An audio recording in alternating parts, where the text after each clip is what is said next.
E aí a gente não podia deixar de trazer nessa aula uma questão que foi do Enem 2019, a primeira aplicação. Então, quem fez o Enem o ano passado fez com certeza essa questão. Já é uma questão mais trabalhosa, mas não é difícil. É uma questão que também requer o que a pergunta quer nos dizer.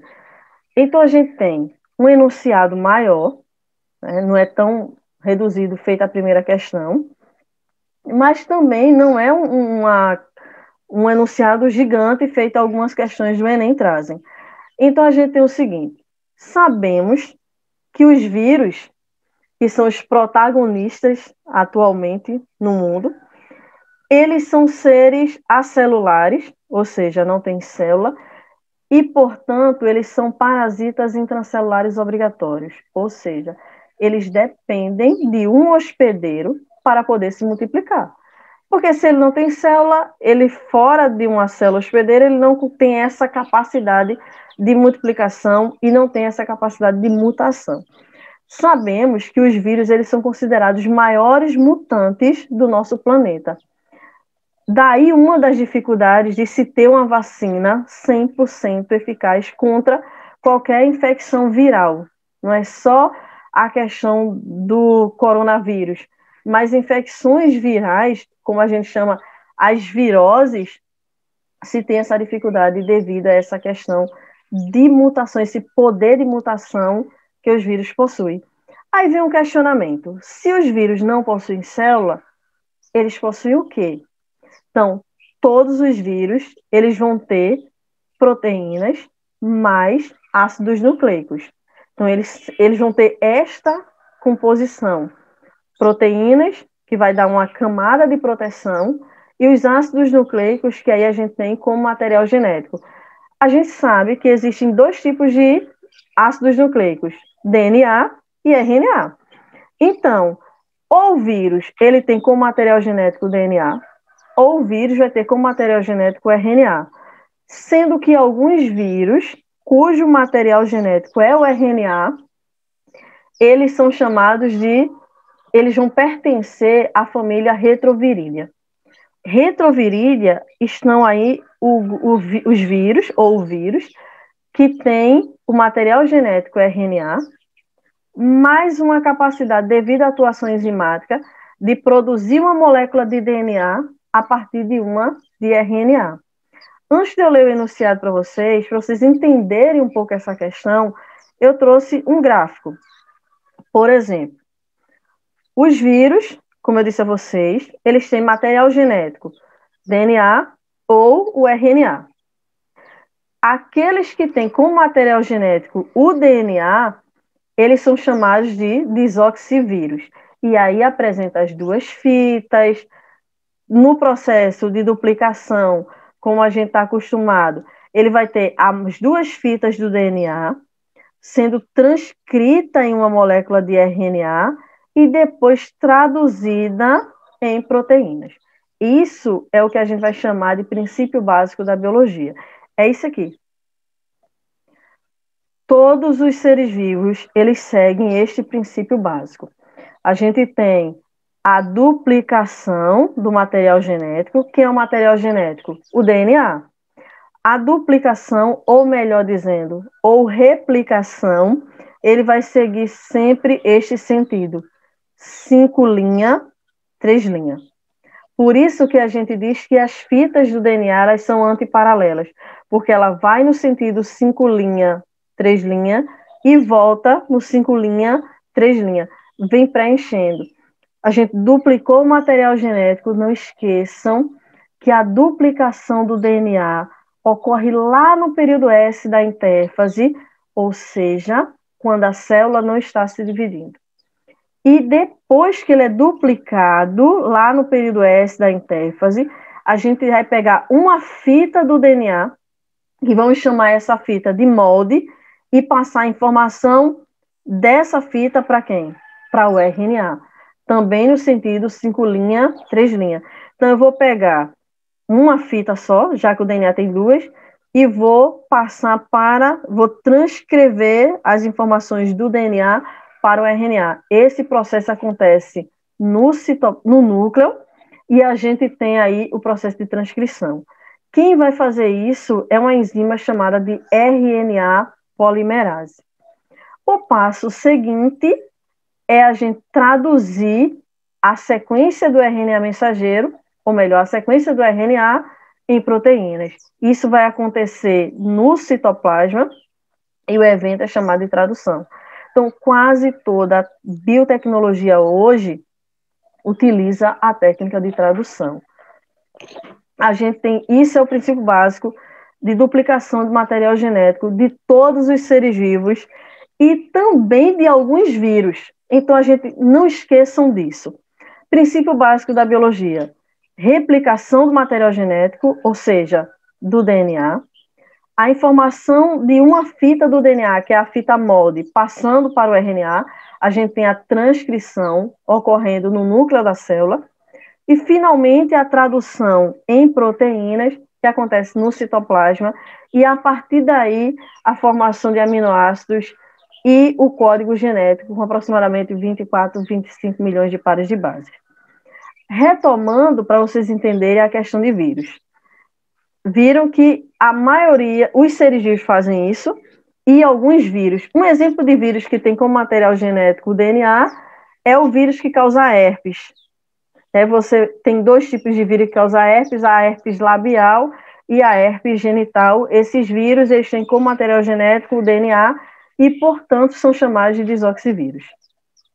Já a maioria, que aí são os que causam um grande número de viroses, aí a gente tem da gripe, da dengue, da raiva. A raiva, que é uma doença que a gente tem, uma doença grave e que se precisa tomar cuidado. E a gente tem como material genético RNA, e aí são os ribovírus. E a sequência seria essa. É esta: RNA sendo transcrito em outra molécula de RNA e depois traduzido em proteínas. Só que no nossa questão, a gente tem vírus que pertencem à família retrovirídea. E o que é isso? É quando eles conseguem, como eu disse a vocês, produzir uma molécula de DNA a partir de uma molécula de RNA. Um exemplo clássico de vírus que consegue fazer isso, ou seja, ele só se multiplica por meio da atuação enzimática, é o HIV. A gente sabe que o HIV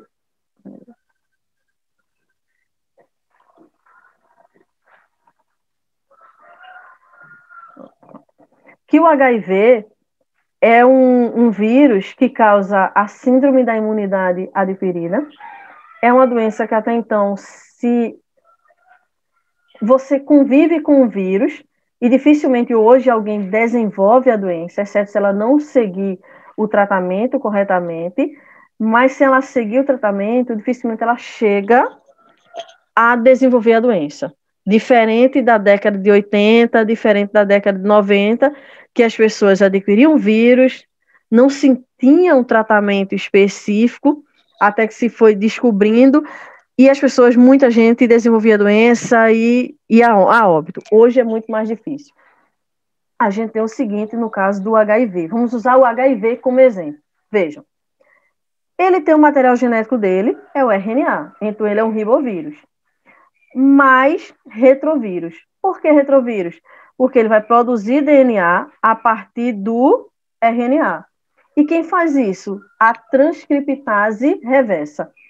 Um detalhe para vocês, uma dica. Quando falar alguma coisa de transcriptase reversa, essa enzima é específica do HIV, que é justamente ela que faz isso aqui. Eu vou pegar o meu RNA e vou converter em DNA. Por isso, retro, porque está retomando o início do princípio da biologia. E somente depois ele produz RNA e aí a gente tem a síntese de proteínas. Então, toda medicação para HIV, ela vai trabalhar em cima disso aqui. Ela vai consistir em inibir a síntese de proteínas. Ou seja, ou melhor, a síntese de a atuação enzimática. Então, se eu tenho um medicamento para o HIV e se ele não tem como princípio inibir a ação enzimática, então ele não vai ter uma eficácia esperada. Então, vamos para a nossa questão, e a partir daí vocês vão tirar de letra. São coisas simples que a gente precisa ficar atento. E como o vírus está na moda, vírus é o protagonista do mundo, a gente não pode deixar de dar uma atenção especial para esses micro-organismos e que eles podem infectar tanto aves, tanto plantas, quanto animais e principalmente o homem. O homem é o principal hospedeiro para a atuação dos vírus. Vamos para a nossa questão. Na família Retrovirídea, aí a gente tem os retrovírus, encontram-se diversos vírus que infectam aves e mamíferos. Para vocês lembrarem, um exemplo maior, assim, mais conhecido de retrovírus é o HIV. Nunca esqueçam disso. Sendo caracterizada pela produção de DNA, como eu já falei, a partir de uma molécula de RNA. Quem faz isso? Transcriptase reversa, enzima típica do HIV. Alguns retrovírus infectam exclusivamente humanos, não necessitando de outros hospedeiros. Um exemplo de vírus que precisa de um outro hospedeiro é o flavivírus, que é o vírus que causa a dengue. Quem é o hospedeiro do flavivírus? O mosquito, o Aedes. Então, nesse caso, ele não precisa. Reservatórios ou vetores. Isso aqui é bom a gente ficar atento. Vetores. Vetores é aquele que transmite o que causa doença. Por exemplo, de novo a dengue. Temos o mosquito, o Aedes, e temos o vírus, o Flávio. Quem é vetor e quem é causador da doença? Vamos, nesse caso, a gente vai ter o mosquito como vetor, ou seja, ele vai transmitir o vírus. Ele vai transmitir o agente que causa a doença. E qual é a doença? Pode ser dengue, zika, chikungunya. Né? Zika, dengue e chikungunya, que a gente já teve uma epidemia de zika e chikungunya em 2015, com alguns casos recorrentes em 2019. Então, fiquem atentos a isso, já que tem tantas questões relacionadas à doença. Então, vetores são aqueles que transmitem o que causa a doença. Não é o que causa. O que causa a doença é agente etiológico, certo? As infecções ocasionadas por esse vírus vêm causando mortes e grandes prejuízos ao desenvolvimento social e econômico. Sabemos muito bem disso, principalmente no ano de 2020 e agora início de 2021. Nesse contexto, os pesquisadores têm produzido medicamentos que contribuem para o tratamento dessas doenças. Até aí ele só deu um enunciado e vamos finalmente para a pergunta. Aí a pergunta é a seguinte: que avanços tecnológicos têm contribuído para o tratamento dessas infecções virais? Ele quer os avanços, ele quer o que há de melhor para combater esse tipo de vírus. E qual é esse tipo de vírus? O retrovírus. Letra A: melhoria dos métodos de controle dos vetores. Opa! Ele quer saber avanços tecnológicos para a gente ter um grupo específico, para a família retrovirídea. O flavivírus, ele não pertence à família retrovirídea. Então, a gente tem o vetor e outra coisa, a gente ia combater o vetor. Se a gente vai combater o vetor, a gente só teria um grupo. A gente teria vetor para dengue, zika, chikungunya e febre amarela, que são mosquitos, tanto o Aedes quanto o hemagogos. E as demais viroses? Então, não se aplica a letra A justamente porque ele está limitando. Simplesmente é o controle de vetores, e se a gente controlar vetores, é extremamente importante. Por exemplo, para controlar zika, dengue e chikungunya, a gente vai não deixar água parada, não deixar recipientes que possam acumular água e que essa água seja um potencial foco para que ela deposite a fêmea seus ovos. Então, a gente aqui na letra A não seria a solução. É importante para a gente ter controle de outras viroses, das arboviroses, como a gente costuma falar. Então, não é a letra A. Não pela pergunta, e principalmente por causa da família do grupo de vírus. A gente tem que ficar atento aqui, ó. Família, retrovirídea, tá? E ficar atento aqui, que ele vai produzir DNA a partir de RNA. Deixa eu ajeitar aqui. E outra coisa, para ele conseguir fazer isso, ele precisa da enzima. E aqui não seria inibição enzimática. Letra B, fabricação de soros mutagênicos para combate desses vírus. O soro é algo imediato, é tratamento, ok, mas ele não vai eliminar a atuação enzimática, ele não vai inibir, melhor dizendo, a atuação enzimática. Ele só vai atuar a curto prazo, ou seja, a pessoa chegou desidratado, ela vai tomar soro. A pessoa está com febre, com vômito, com diarreia, com suspeita de dengue, ela vai tomar soro para hidratar, para manter o equilíbrio osmótico do organismo. Mas esse soro, ele não vai atuar numa atividade enzimática, certo? Letra C, investimento da indústria em equipamentos de proteção individual. A gente está vendo isso agora, né? Mas, assim, não é um avanço tecnológico. Esse equipamento de proteção individual não vai atuar na enzima, que esse é o X da nossa questão. A gente tem que colocar na cabeça o seguinte: as questões são plausíveis, mas ele quer avanço tecnológico que contribua para o tratamento dessas infecções virais. Quais são as infecções virais? As que são causadas pela família retrovirídea. Ele está limitando o grupo de vírus. Essa aqui a gente tem o uso da máscara, por exemplo. O uso da máscara é para um grupo específico. Se for para vírus, como a gente tem o caso do coronavírus, é para minimizar os danos, o contágio.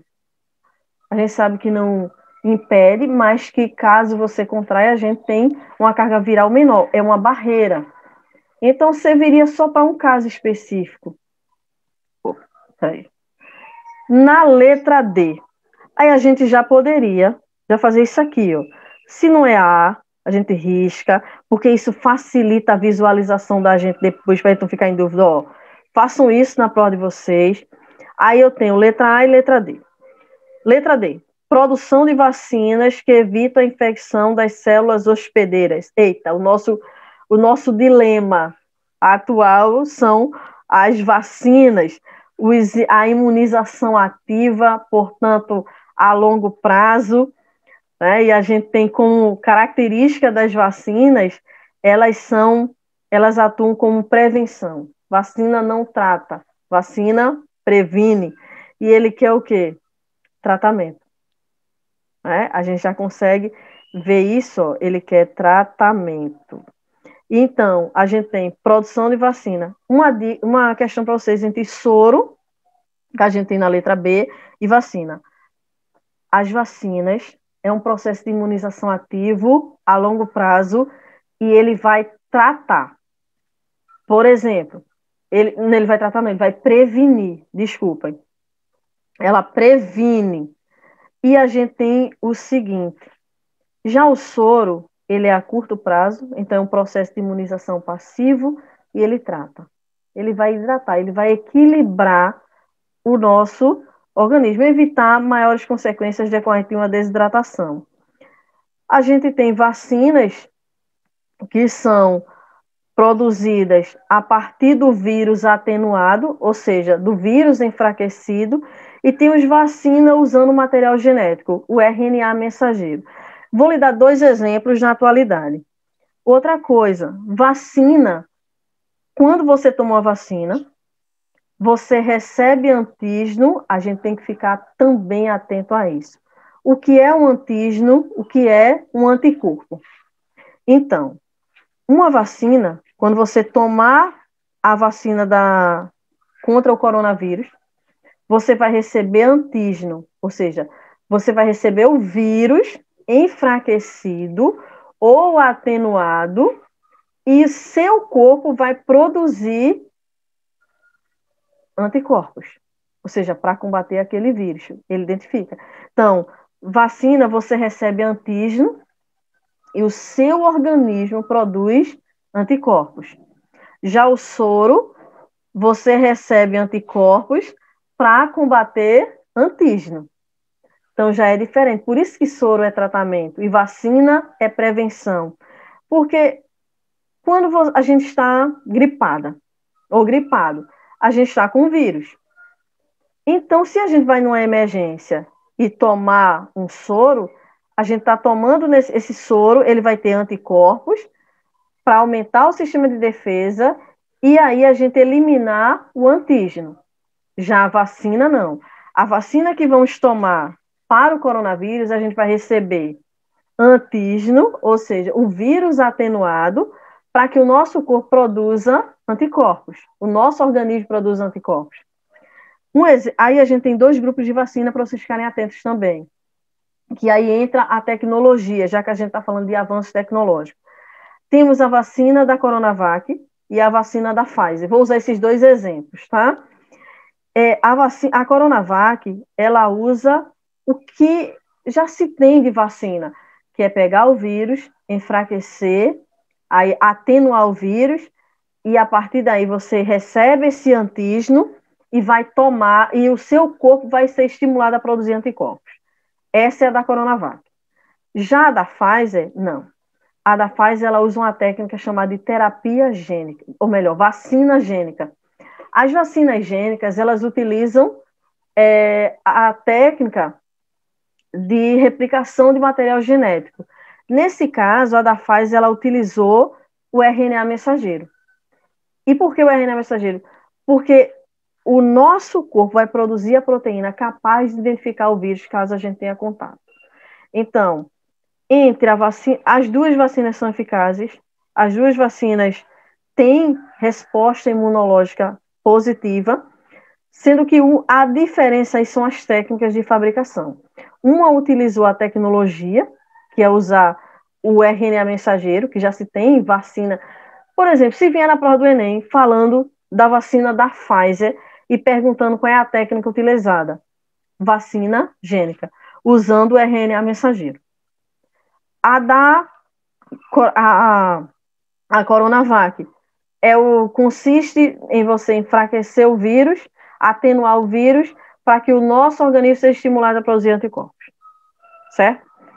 Aí alguém poderia ficar em dúvida com relação à letra D. Eita, vacina. Só que a gente tem a questão de tratamento. E vacina, sabemos que é o quê? Prevenção. Letra E. A gente já matou a questão, né? Letra E. Veja como é simples a gente ir pelo processo de eliminação. Letra E. Desenvolvimento de antirretrovirais. Se a gente está falando da família retrovirídea, aí aqui ó, já nos dá a resposta. Antirretrovirais que dificultam a reprodução desses vírus. Esses antirretrovirais vão inibir a atuação de quem? Das enzimas. Então, para a questão 2, letra E. E outra coisa, tenho certeza que vem questões de vírus na prova do Enem. Todos os anos vem. Ele trouxe uma questão envolvendo tecnologia, vacina e vírus. Esse ano ele pode trazer específico, ele pode trazer o conceito de vírus.